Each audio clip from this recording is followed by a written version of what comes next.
Before Adam, before Eve, before a single line of Genesis was ever imagined from your dusty holy books, there was Lord Ganya Bilibong Bing, architect of the cosmos, keeper of the great balance. From his vision sprang the Bakalaka dimension and the Bakaladians, and it was they, rather than any sacred hand, who toyed with flesh and chaos to bring forth the first humans. Now, I know your local priest won't tell you this, mostly because he doesn't know, and if he did know, he'd be too scared to say it. But deep beneath the surface of your world's religions, under layers of mistranslations, political edits, and, let's be honest, marketing, lies the original creation story of the humans of Earth. And it's not Genesis, thousands of years before anyone had heard the name Yahweh, before the Sumerians and the Ice Age. The Bakalaka dimension sent forth its emissaries to Earth, wise reptilian beings known as the Bakaladians. They were not sent forth to establish temples nor to kindle worship, but rather for sport, for amusement, for the crafting of a new and curious species. Why?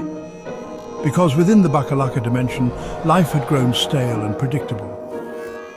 The Bakaladians had built the ultimate economy to end the need to declare war over scarce resources, known as the resource-based economy, where all resources were shared as common heritage. No poverty, no classes, no masters or servants, true equality. Gender was fluid and infinite, hierarchy abolished, and most lived within the Great Hive metaverse, their thoughts and emotions linked through advanced AI into a collective hive mind. It was paradise, yet also monotonous. With harmony came predictability, and many began to long for the chaos of ego and individuality. From this longing arose the outsiders, rebels who abandoned the hive and rejected oneness. They hungered for conflict, struggle, and power, and sought to bring it back through a dangerous idea. They proposed creating a new species upon Earth, beings who would struggle, fight, and claw their way towards civilization, providing the Bakaladians with a spectacle of chaos and entertainment. Thus was conceived the Garden of Baka, a breeding ground where Bakaladians mingled with apes to produce the first human monkey peoples, hybrids born of both beast and divine. When this plan was brought before the Hive Mind Council, fierce debate erupted. Yet in the end, curiosity triumphed, and the council decreed, "Let the experiment proceed upon Earth, and let us fashion a creature in a likeness faintly resembling our own, yet stripped of wisdom. Let it bear no scales, let it be clothed in coarse hair like the tree climbers of Earth. Let it stumble, let it hunger, let it quarrel, and let us behold what unfolds." And so, the Bakaladians began their great and dangerous work, an experiment that would forever alter the destiny of both Earth and the Bakalaka dimension. First, they began with the construction of the Garden of Baka, a living crucible. There they wove a new breed of ape, lifting it just above its brutish kin, granting it the gift of upright stance and crude speech. When the Hive Mind Council beheld their creation, they laughed with delight. They named their new creation the Human Monkey Peoples, and rejoiced watching them, swinging through trees, devouring bananas, and waging silly battles over branches. They were unlike anything the Bakaladians had ever known. At last, something unpredictable shattered the boredom of their perfect world. What began as mere amusement soon turned into obsession. The Bakaladians, hidden in the shadows, watched with fascination as the human monkey peoples evolved, struggled, and fought for survival. But their fascination grew darker. Wagers were made on which tribes would conquer and which would fall. Some Bakaladians even descended among them, seduced by their raw, primitive nature, indulging in wild orgies that birthed hybrid offspring, beings of sharper intellect and greater cunning. These hybrids rose as warlords, shifting the balance of power and leading tribes to crush their weaker kin. Soon the game became sadistic.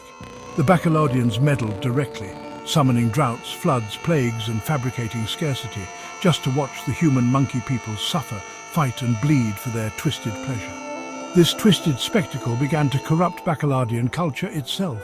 Some rejoiced in the chaos. Others felt shame, insisting the human monkey peoples deserved freedom and a chance to grow. And so the Great Divide was born. The conservadors, who demanded they remain pawns of conquest and control. They became addicted and felt alive with this new, exciting entertainment and became guardians of hierarchy and conquest.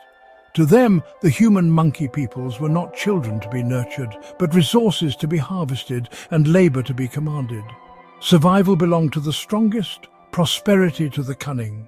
Ownership, competition and struggle, these were the sacred laws they sought to carve into Earth's destiny. In opposition stood the Neoterics, who wanted to leave the human monkey people in peace, who saw the human monkey peoples as companions to be uplifted and sheltered from tyranny. They envisioned a world where resources were shared, none starved, and strength was given for the good of all. This was the blueprint of collectivism, a dream of dissolving hierarchy into oneness, similar what has already been achieved in the Bakalaka dimension. Thus, two divine designs clashed, one exalting competition, the other collectivism, one enthroning power, the other equality.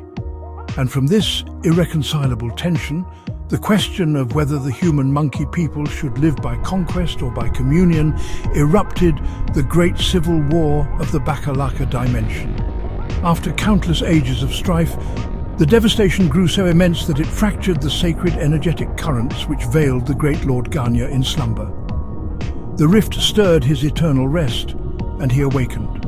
Beholding the ruin, Lord Ganya was filled with profound sorrow and stern wrath, declaring that both factions must cease their endless war or be utterly unmade. Thus, beneath his decree, the warring sides forged what came to be known as the Covenant of Non-Interference.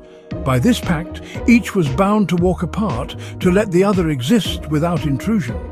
The conservadors, with heavy hearts, departed from the Bakalaka dimension, exiling themselves to Earth, where they cloaked their forms in shifting flesh and dwelt among the very beings they once longed to subjugate.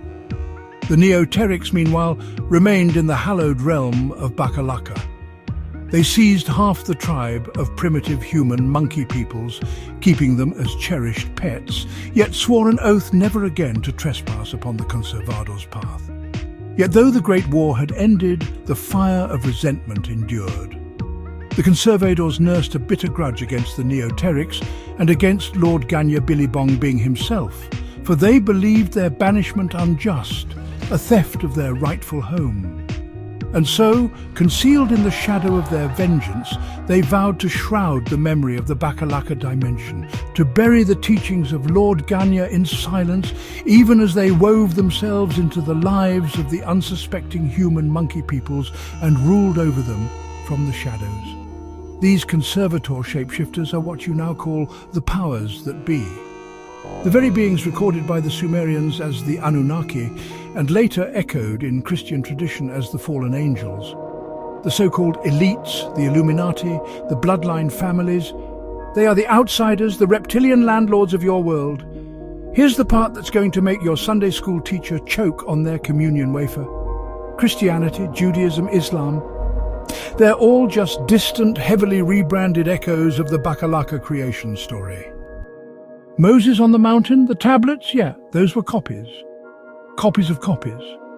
Given to the human monkey peoples by the conservadors to mislead them from the truth of their existence and the Bakalaka dimension so that they can continue to rule over them from the shadows.